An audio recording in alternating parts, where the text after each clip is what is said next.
Assalamu alaikum wa rahmatullah, j'espère que vous allez bien. Suis-je hypocrite dans ma relation avec Allah? Est-ce que mes mauvaises pensées sont fondées ou n'est-ce là que des insufflations sataniques? L'hypocrisie est un sujet relativement complexe et en islam, on sait que l'hypocrite est voué à un funeste destin, l'enfer éternel dans son plus bas niveau. Comment appréhender alors l'hypocrisie? Y a-t-il une hypocrisie mineure et une hypocrisie majeure? On en parle tout de suite après la petite intro.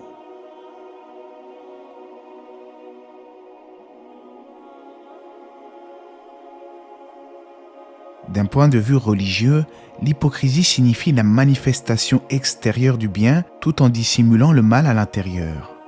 En fait, l'hypocrite est une personne dont les actions contredisent sa parole. Néanmoins, il y a une hypocrisie majeure qui fait que son auteur n'est pas musulman et une hypocrisie mineure qui peut toucher n'importe lequel d'entre nous. L'hypocrisie majeure a toujours existé, même du temps du messager d'Allah alayhi salatu wassalam. Il s'agit de manifester la foi en l'islam extérieurement, alors qu'en fait, la personne simule la foi et ne croit pas véritablement. Malheureusement, il est triste de constater qu'à notre époque, certaines personnes se convertissent à l'islam uniquement pour le mariage, puis après cela, ne pratiquent rien, voire très peu de leur religion. Cependant, il arrive, et toutes les louanges reviennent à Allah, qu'une personne qui n'était pas sincère de base voit son intention se rectifier et finit par devenir véritablement sincère. L'hypocrisie mineure, quant à elle, est aussi très grave, mais ne fait pas sortir de l'islam. Il s'agit de l'hypocrisie affectant les actes, et comme le disait Ibn Rajab, c'est le cas de celui qui affiche une conduite vertueuse en public, tandis qu'il dissimule l'inverse de cela. Si nous croyons fermement en Allah, nous ne sommes pas à l'abri d'avoir en nous certaines caractéristiques liées à l'hypocrisie. Il faut donc prendre garde à cela, car l'hypocrisie mineure pourrait un jour se transformer en hypocrisie majeure si nous n'y prêtons pas attention. Le prophète alayhi salatu wassalam nous apprend à ce sujet 4 caractéristiques. Si elles sont présentes chez un homme, ce sera alors un véritable hypocrite. Et celui chez qui il y a une de ces caractéristiques aura en lui une caractéristique de l'hypocrisie jusqu'à ce qu'il la délaisse. Lorsqu'on lui confie un dépôt, il trahit. Lorsqu'il parle, il ment. Lorsqu'il conclut un pacte, il ne le respecte pas. Et lorsqu'il se querelle, il se comporte particulièrement mal. Certains pourraient rétorquer « J'ai peur de l'hypocrisie ». Suis-je alors un hypocrite? Eh bien, j'ai une bonne nouvelle pour vous. Les élites de cette communauté étaient eux-mêmes craintifs quant à l'hypocrisie. La plupart des compagnons avaient peur de l'hypocrisie, quand bien même certains d'entre eux avaient reçu la bonne nouvelle du paradis de la bouche même du messager d'Allah, sallallahu alayhi wa sallam. On interrogea le compagnon Abu al-Darda sur la raison qui le pousse à se soucier de l'hypocrisie. Il répondit « Laisse-moi par Allah ». En peu de temps, l'homme peut être détourné de sa religion, si bien qu'il finit par en être dépourvu. Aucun des compagnons vertueux du prophète, alayhi salatu wassalam, ne prétendait être un pieux vertueux. Ils avaient tous peur de la rencontre avec Allah, et cela malgré leur grand mérite auprès de lui. Il faut savoir que les hypocrites ont été cités dans le Coran comme étant des gens au cœur malade. Allah dit dans le Coran, dans le sens du verset, « Il y a dans leur cœur une maladie de doute et d'hypocrisie, et Allah laisse croître leur maladie.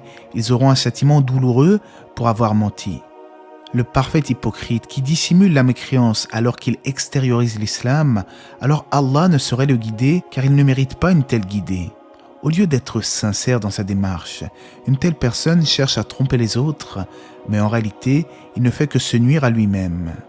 Aussi, les hypocrites cherchent à tromper Allah en préservant grâce à leur hypocrisie, leur vie et leur confort social. Comme par exemple une convertie ou un converti qui se serait converti uniquement pour un intérêt mondain.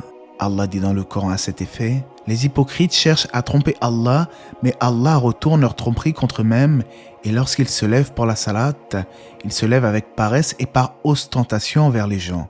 À peine invoquent-ils Allah. » Et en effet, l'hypocrite qui ne croit pas véritablement en Allah ne se lève qu'avec paresse et nonchalance lorsqu'il accomplit un acte d'adoration, car il n'aime pas faire cela en réalité. Mais s'il le fait, ce n'est que pure ostentation de sa part pour simuler l'islam aux yeux des gens. En fait, les hypocrites sont indécis dans leur prise de position, ils n'appartiennent ni vraiment aux incroyants, ni même aux croyants. Allah dit dans le Coran dans le sens du verset, ils sont indécis entre les croyants et les mécréants, n'appartenant ni aux uns ni aux autres. Selon Ibn Ammar, le prophète alayhi salatu wassalam a dit « L'hypocrite ressemble à une brebis qui, dans un troupeau, se trouve derrière deux autres brebis et qui avance de façon indécise, ne sachant point laquelle des deux suivre. » L'érudit Ibn al-Qayyim rahimahullah a quant à lui décrit les hypocrites comme étant des gens qui retardent l'accomplissement de la prière, entre autres. Il dit à cet effet « Il retarde la prière de son premier temps jusqu'à ce qu'il ne reste pour la première prière qu'un temps aussi court que le crépuscule de la vie. Ainsi, ils accomplissent la prière du sobre au lever du soleil et celle de Asr l'heure du coucher en la becquetant tel un corbeau, car leur prière est faite avec le corps et non avec les cœurs. Ils y agitent la tête tel un renard qui cherche à s'assurer qu'il n'est ni chassé ni poursuivi. Et ça, c'est concernant ceux qui prient tout de même dans le temps légal. Alors que dire aujourd'hui de ceux qui sortent carrément du temps de la prière prescrite pour faire 4 prières d'un coup le soir par exemple, walayadu billah. Le regroupement des prières est légiféré en islam en cas de voyage ou même dans certaines situations précises en cas de difficulté. Mais il s'agit de regrouper 2 prières prescrites, mais jamais en islam il n'a été légiféré par exemple de regrouper le Dor et le Asr après que le temps du Maghrib ne soit passé.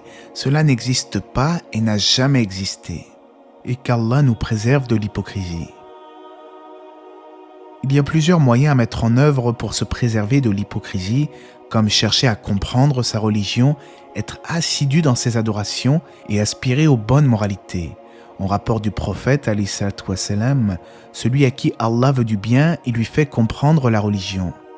On peut aussi chercher à accomplir des œuvres surérogatoires, et Al-Qatada dit au sujet de la prière de nuit, il est rare qu'un hypocrite veille la nuit en prière. Et en effet, l'hypocrite prie essentiellement pour le regard des gens, il paraît donc peu concevable qu'il se lève la nuit pour prier à titre surérogatoire. En fait, lorsque l'on prie à la maison, nous devons avoir la même prière qu'à la mosquée. Si lorsque tu pries à la mosquée, tu embellis ta prière plus qu'à l'habitué, alors demande-toi si tu fais cela pour Allah seul et sans associé ou parce que tu sens que les gens t'observent. Certains se demandent parfois si les mauvaises pensées sont un signe d'hypocrisie ou non. En vérité, les mauvaises pensées ne doivent être que passagères et le croyant doit se détourner des insufflations diaboliques, le waswas en arabe. Si cela concerne un doute réel et concret qui n'est pas réprimé, alors cela est très dangereux. Mais s'il s'agit d'un simple waswas, alors n'ayez crainte, car le prophète alayhi salatu wassalam a dit « Allah, exalté soit-il, a pardonné à sa communauté les pensées qui travaillent son âme, tant qu'elle ne les concrétise pas ou qu'elle n'en parle pas. » En d'autres termes, tant qu'une pensée ne vous mène ni au péché, ni à exprimer clairement un doute, Allah est pardonneur et miséricordieux, car il sait ce que notre âme nous suggère, il connaît certes les ruses du diable. À cet effet, on questionna un jour le prophète alayhi salatu wassalam à propos des suggestions sataniques qui touchent un croyant, et il répondit « C'est le signe d'une foi pure ou véritable ». En effet, si tu étais vraiment hypocrite, tu ne te poserais même pas ce genre de questions, tu n'aurais même pas peur du doute. Il est d'ailleurs courant d'entendre que des musulmans atteints de troubles obsessionnels et compulsifs ont peur d'être châtiés pour certaines idées absurdes qui leur traversent l'esprit. Or, certaines pensées obsessionnelles sont liées à des maladies psychologiques et il est plus que probable que le diable s'immisce dans la psyché des individus pour perturber davantage les créatures. En auquel cas, ce genre de pensée ne saurait vous être préjudiciable tant que vous vous en désavouez au plus haut point en votre fort intérieur. Le diable essaye de semer le doute et la gêne dans l'esprit des serviteurs, mais le croyant clairvoyant arrive à faire la part des choses et à distinguer les véritables doutes des pensées dont il sait pertinemment qu'elles sont inacceptables. En conclusion, il n'y a pas de mal à craindre l'hypocrisie, car c'était une caractéristique des nobles compagnons du prophète alayhi salatu wassalam. Si la plupart d'entre nous pouvons affirmer avoir foi en Allah, il faut tout de même prendre garde à l'hypocrisie mineure qui concerne les actes des serviteurs. Certaines caractéristiques sont à même de faire de nous des hypocrites, alors prenons garde à ne pas mentir, à tenir les engagements et à ne pas transgresser lors d'une dispute. Le véritable croyant se remet toujours en question pour tenter de se prémunir de l'hypocrisie et cherche à s'améliorer au quotidien. Et comme un sujet en amène un autre, je vous renvoie à ma précédente vidéo sur la remise en question, sur la prise de conscience du croyant. Allah sait mieux. J'espère que cela vous aura été profitable. Que la paix et les bénédictions d'Allah soient sur le prophète, sa famille et ses compagnons.